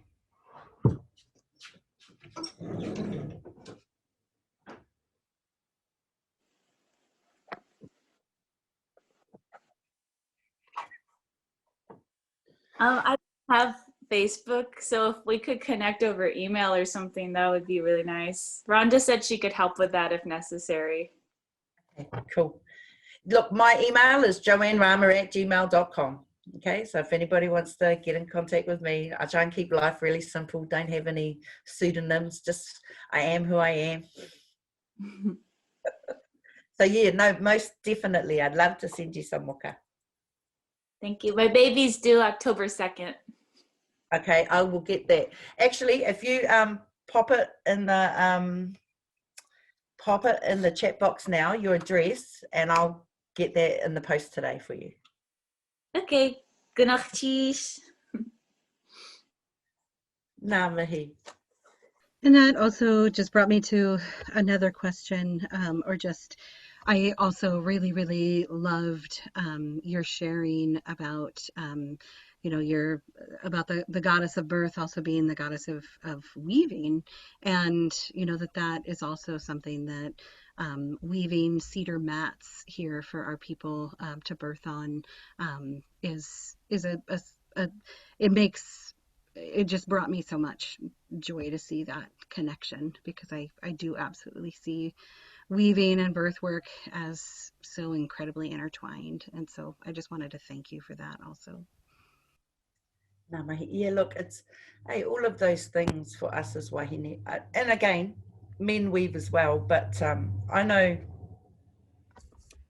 during the first lockdown, I was just making heaps of muka. It was keeping me what we call tau. It was just keeping me at peace with me and keeping me connected to Papa Tuanaku, and not getting caught up in all the, huge fear that was out there. And so, and that works with our mama too. Like, when we take them out and we harvest the flax, and dads, getting their hands dirty, making a kuwhenua. Just teaching them to sing Oori, teaching them basic karakia is, baby miri miri. So massaging our babies, remembering those pūrākau, telling our babies those stories, teaching them, the importance of teaching them whakapapa when they're babies, not waiting till they go to kura and learn a pepeha. It's all infused when they're in utero and then afterwards. And so, yeah, like I said, I've been really, really blessed. I had an incredible midwifery mentor, and then I had Papa Joe as well. So, it all sort of balanced out. And my own nanny, she initially was really reluctant.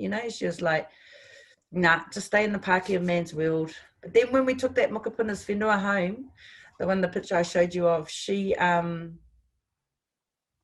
just started remembering everything, and started sharing it all. And And the other thing, you know, in terms of doing your research around traditional knowledge, you know, I figured it out that actually when, you know, so I care for, I guess I care for the whānau that are dying.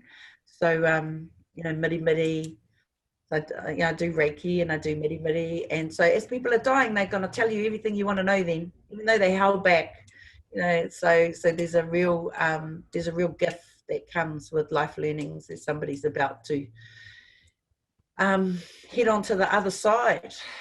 Okay, there's a question. Is there a question? Oh, cool. Hey, look, yeah, I will send you a little thing about how to tie it, but it's really simple. As you saw in the pictures, I try not to overcomplicate it, because I wasn't a Boy Scout or a Girl Guide, but I do know how to tie my shoelaces. Okay, so as long as you can do some rabbit ears, because it's going to shrink really fast. Okay, and you just need those, so the next day you can bring it round and tie it off again. Okay, the other thing is not tying it too close to bubba, like, you know how we put the clamps really close? You want to leave it about a finger length and do it in the middle. Okay, and then you've got a nice, and there's not going to slip off. But also, you know, remembering to make sure bubba's got all that blood, got all that toto, because if there's still blood within the petal, when you know, and then people freak out, and because that's what Nan taught me. Kia ora, Jacqueline. I just say, oh yeah, there's some other wahine Maori on here. Got anything to add to the kōrero, sister? Nei te mihi, Joanne. Kia ora. I just realised you're my whanaunga. I'm from Aotearoa as well. I'm Raukawa, Tauranga Moana and Waikato. So I come from a Whakapapa. So Paraone is a whanaunga. So, yeah. Well, so I just wanted to add about men being our midwives. My grandfather, my mum's father, was midwife for all of his children, bar the 2 sets of twins. So they had 16 children. So, and it goes back through his whakapapa. I've been throughout wherever I've travelled, because I'm a Māori midwife as well. Been one for over 20 years now. So in my travels and in my mahi and all of that in my work, I've met other whakapapa where they actually do it on the marae, and Ngati Awa is one. One of the kraua there, one of the grandfathers, serviced his entire whakapapa of Ngati Awa and Ngati Pukeko. Yeah, Ngati Pukeko. So, and there's a lot of other pūrākau throughout the country. So, what else would you like me to share? I don't know. There's just so much. But yeah, beautiful to hear your kōrero about your journey. And you're right, the fight is real. And yeah, it's good to hear you about the Muka, because I believe that it doesn't need to be sold either. Yeah, it should not be. It's wairu. It's in English words are hard to explain Māori concepts and Māori words. No, the wairu is more than just spirit. It's everything. It combines all elements all at once, and it's hard to put a price tag on that. Yeah, and it's very obvious about the appropriation of all of our knowledges, which I find an absolute struggle. And yes, and Joanne's right about that, is when you practice and you're a professional, and when you're a Māori health professional, you have to be nice. I struggle with that quite a lot.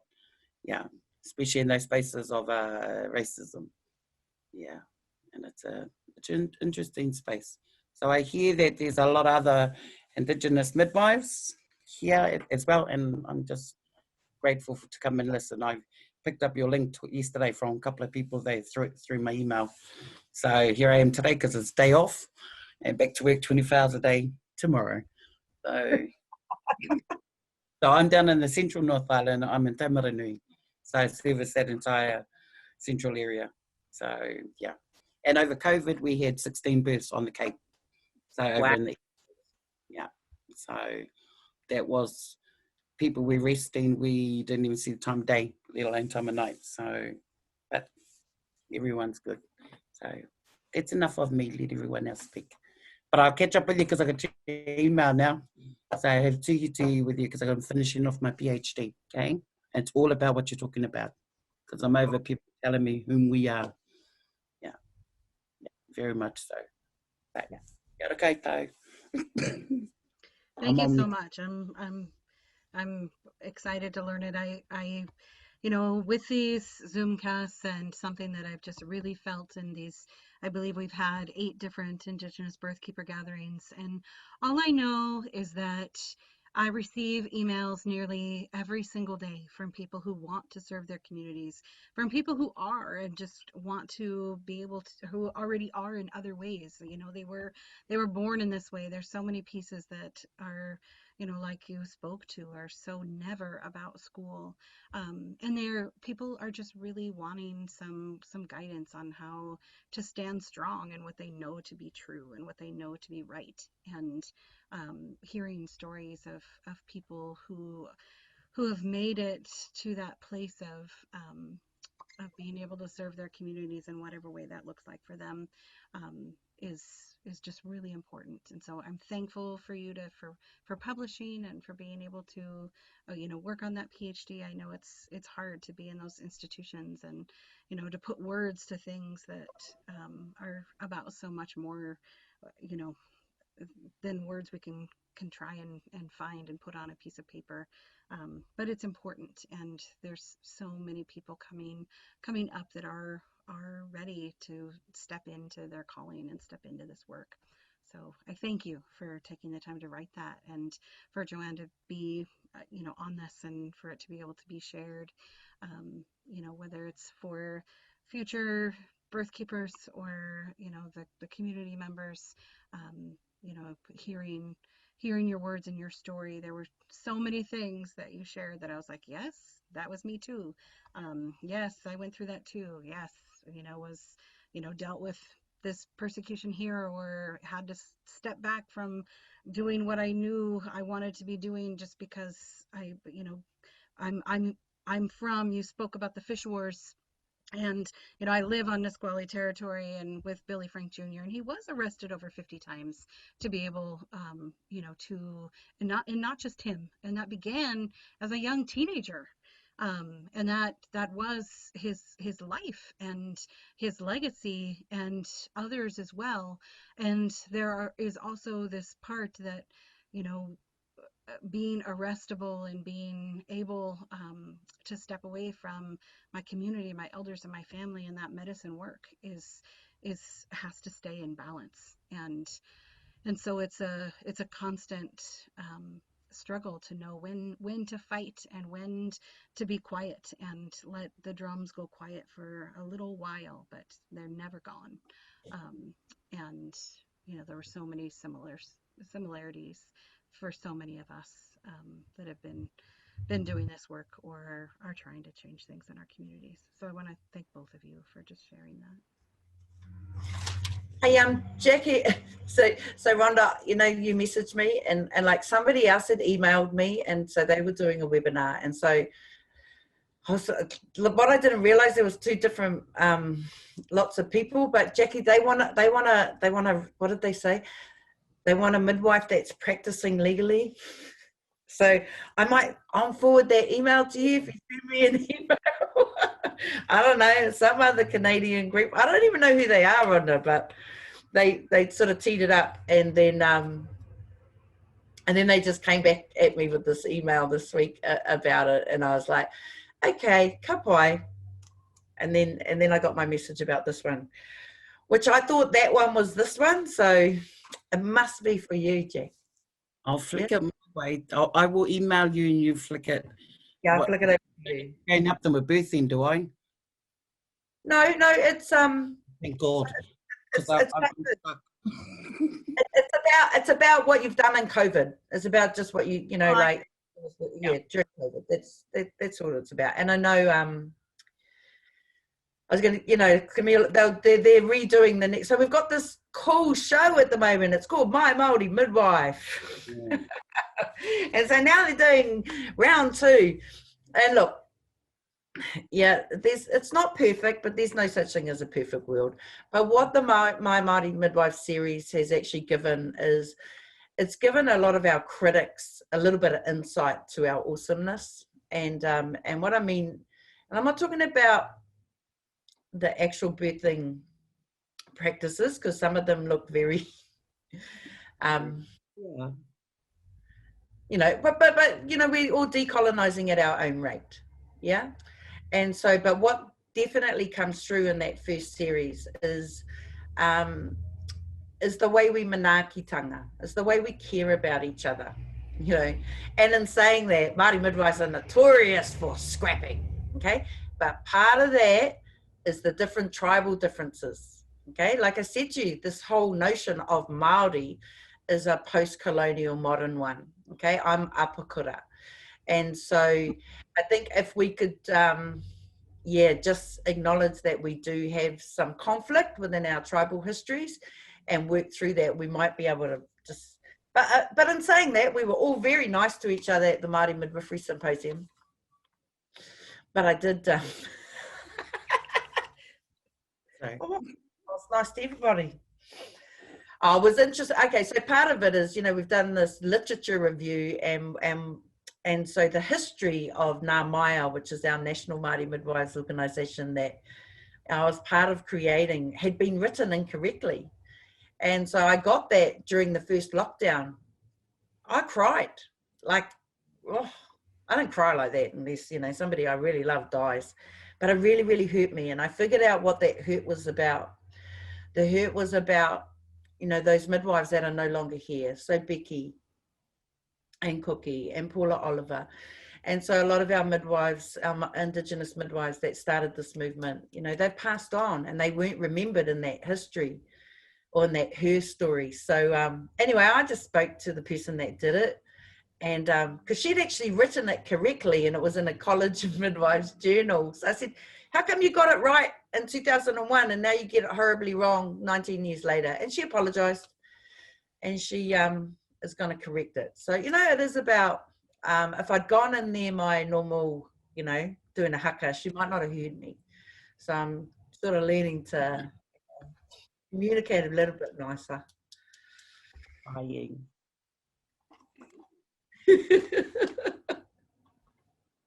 Because, yeah, I wasn't the best communicator, I must say, back in the past. Awesome. Okay, anybody else want to share or got anything to ask away? It's a beautiful day down here in Aotearoa. What's the weather like in Taumaranui, Jack? Oh, it's beautiful. It's blue and it's icy cold because it's got snow in the mountains. Aotearoa. Okay, we can feel it here in Tamaki. I said that this morning to my Tani. I said, oh, I think there's some snow on the mountain. Oh, there's lots of it. It's lovely though. Yeah. Yes, I am very, very much I'm sad to not be going and traveling to you this December, but I'm holding out hope that we can have a birthkeeper gathering again in the future. Yeah, well, look, we will. You know, I keep trying to get the date when I'm doing the visualizing it, but it's not coming up yet. So that's okay. It's okay. It's gonna, you know, we will all, that beautiful wharenui that I showed you the picture of, that's where we're going to be having our gathering. And is that where Rangatira Walker was laid in state? Yes. Yeah, I was up there winter's tangi. Yeah. At what is that? Rangitoto, out on the water. Rangitoto's out on the water. So Orake Marae Tumitumi Whenua is the wharenui. So yeah, I'm very privileged at the moment. I've got Ranginui's daughter-in-law managing me.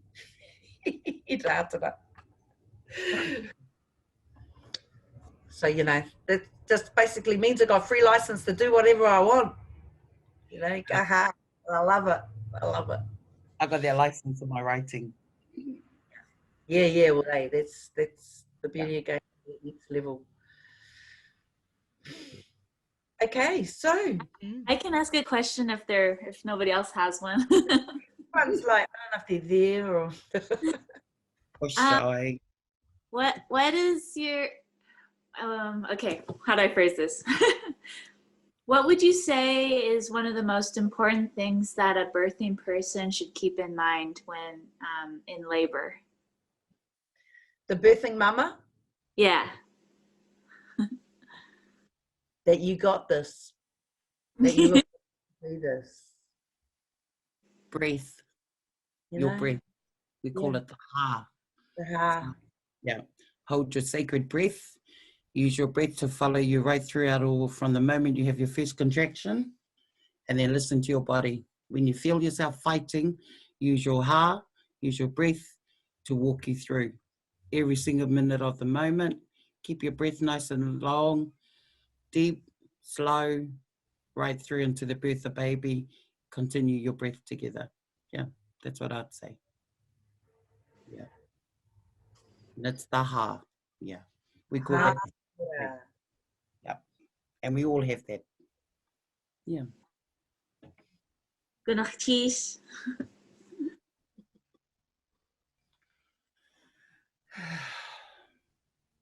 Exciting, you can have a baby.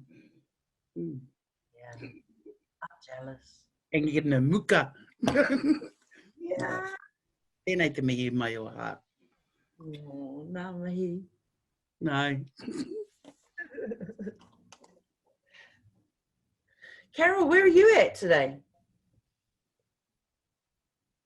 I'm at my home that we're building a straw bale house. I've moved to our village. Oh, wow. Yeah. Kevin's built it. He's really worked hard. Oh, he's a special man. Yeah. Anyway, yeah, I'll show you this. You can see the straw there. It's a bit of a mess, but we're kind of camping out, and we've almost got the first layer of clay and sand on the outside. It's very traditional home. It's straw bales, timber frame, and the clay that we're putting on the outside is dug right out of the ground that we've built the house on. Oh, that's awesome. Yeah, so a very small footprint. We're excited. So this is kind of the garage area, and we'll live upstairs in like an apartment. It'll be small. There's the garage door.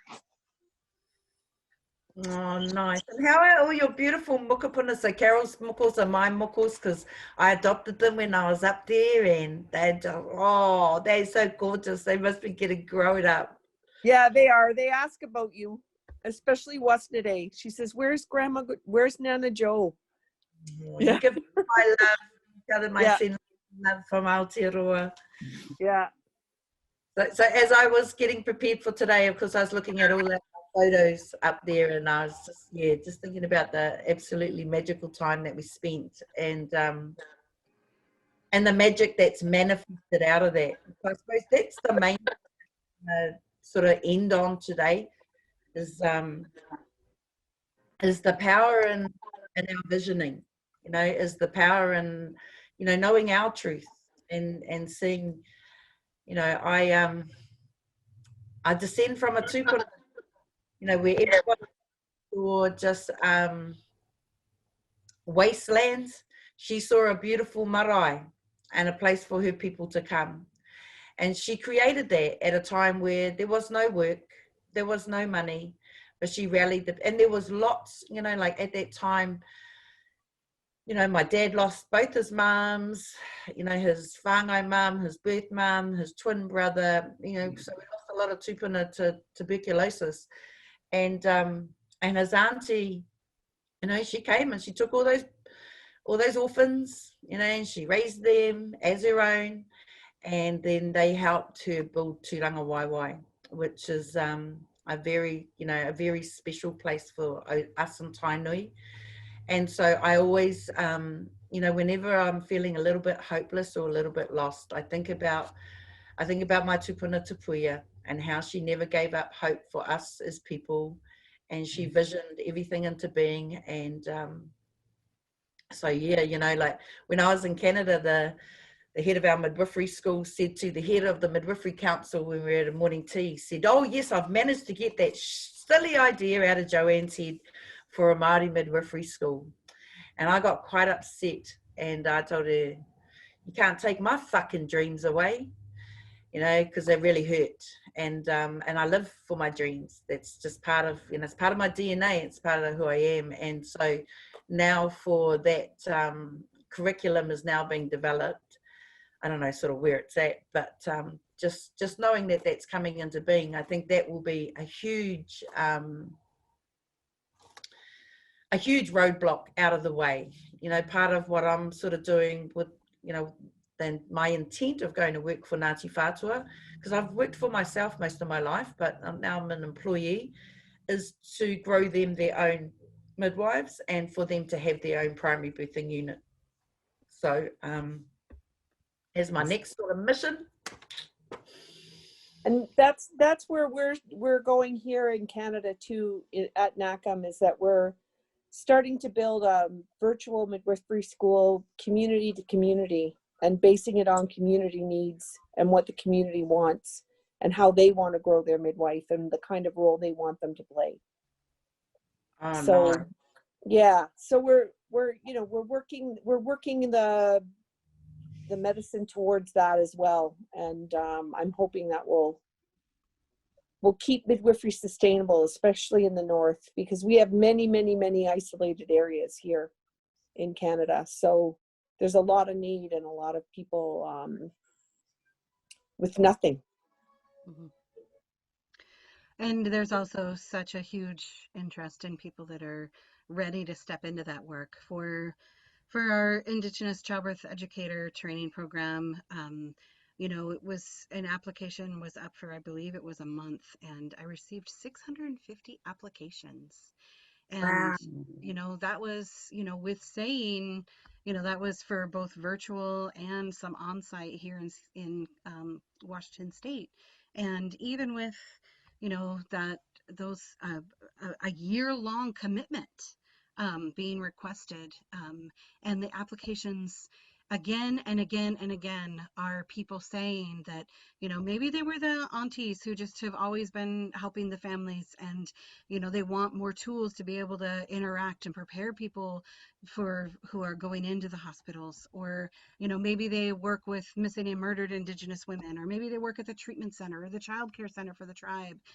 There's so many different ways that they are, you know, connected. And, you know, it takes, there's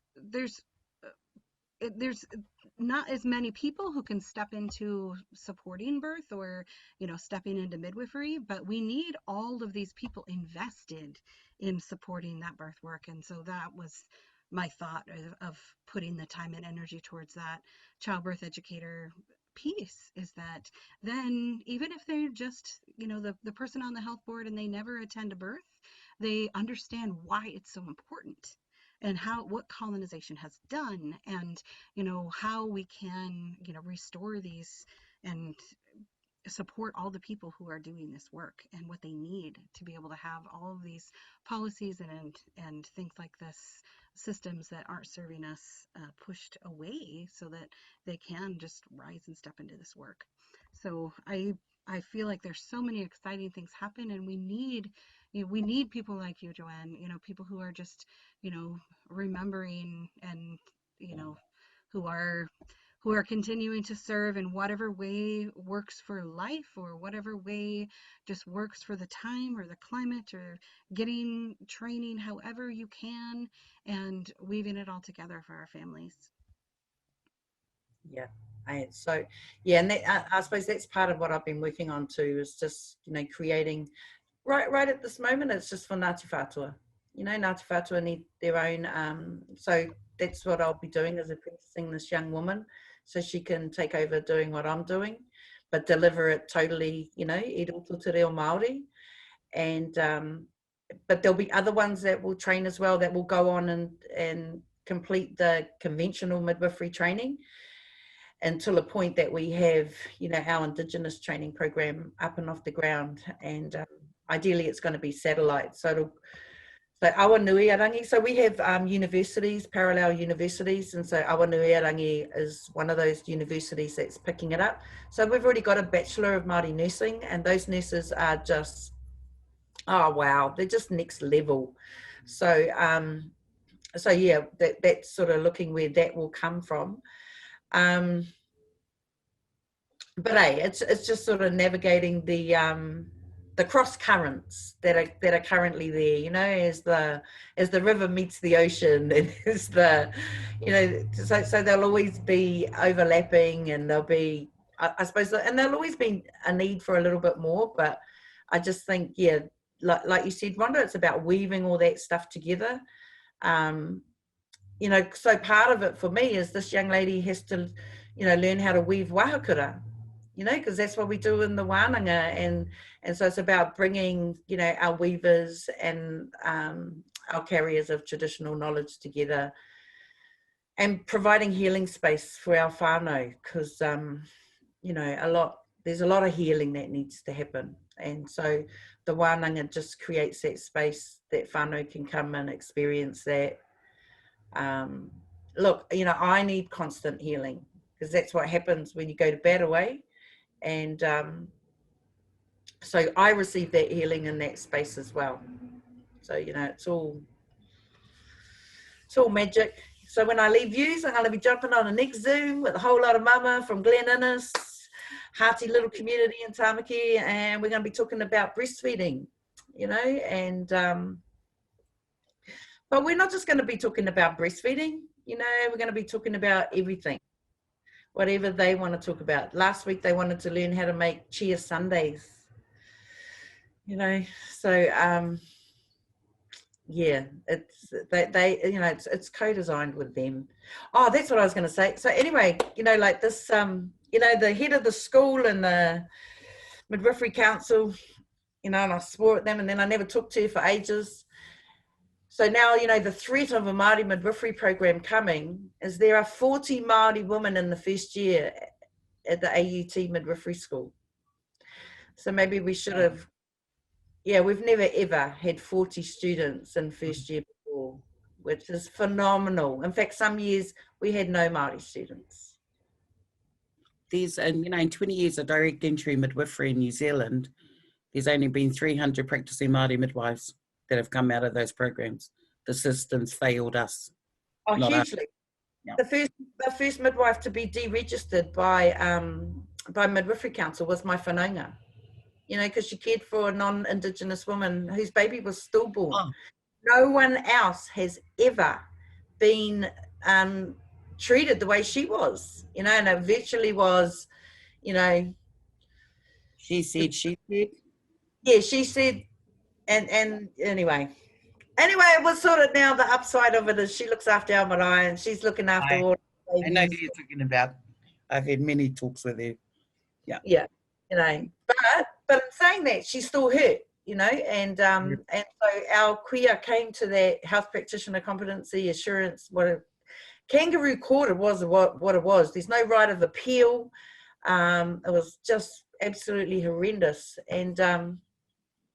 And they said to us then, that's why we left midwifery. It's not safe. And so they basically told us to stop practicing after that. Only 2 students in all Tautahi. Oh my gosh. Yeah.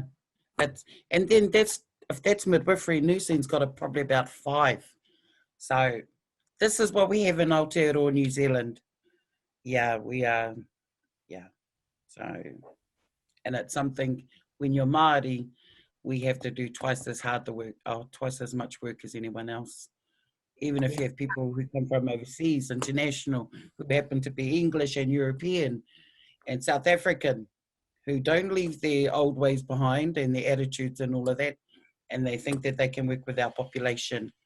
In 2025, our stats say that there will be 25% of the total New Zealand population will be Māori. So they'll be all working with us, and yet they still treat us like we are the problem and not their ways. So, yeah, it's an exciting journey, and it's one that our tupuna did. You know, what is that? Ka whawhai tonu mātou, which means that the struggle never ends, and that comes from ōrākau, from our kuia, from our grandmother. So, yeah, it's something that keeps our blood boiling and keeps us doing what we do. What are those nice words? Resilience and resistance. Very much so, with the sacred ha. So, yes, yeah. It's worth fighting for all around the world, you know, because I just know in my own whānau, I look, mate, I hate to think who I would be as a human being today without the journey that I've had, okay, without the positive birth experiences that I've had. Okay, I came from an alcoholic, broken home, family violence, and you know, in fact, it was those transforming births, okay, and all those healers that I got to work with, why I know I'm awesome. And no one will ever, ever, ever take that away from me, you know. And so, you know, so that's, so, you know, mama to be, it's catching those two babies of my own as they emerge from my body. It's that memory that takes me to my superpower, where I can knock down a 6-foot gangster who might be beating up his missus. You know, like, I've got superpowers, and birth gave me that. And so I want every woman in the world to have that superpower. But of course, my focus has to be on my own people. You know, I come from other whakapapas, but hey, they're fine. But, you know, the Maori nation is a small one. Jacqueline, I think we're 25% already. Unfortunately, we do, in fact, we could be nearly 30% of the population. We do not count the babies born to non-Indigenous mothers. Okay, so our statistics are huge, huge undercount. Okay, and in fact, this year we still, you know, we had census, I think it was 2 years ago, but it was a real messed up census because they went online. But we still don't have the number of how many Maoris were counted in census. I think we've got to the 1 million mark. And that's just because I sat on the maternal and newborn information committees for years. And so, you know, 10 to 15,000 Maori babies were born to Maori mothers. And we know our boys are pretty busy, okay? You know, I'll just think of one papa, and I had 3 mama. They were all having babies at the same time. Our whakapapa is that of polygamy. They're just called players today. But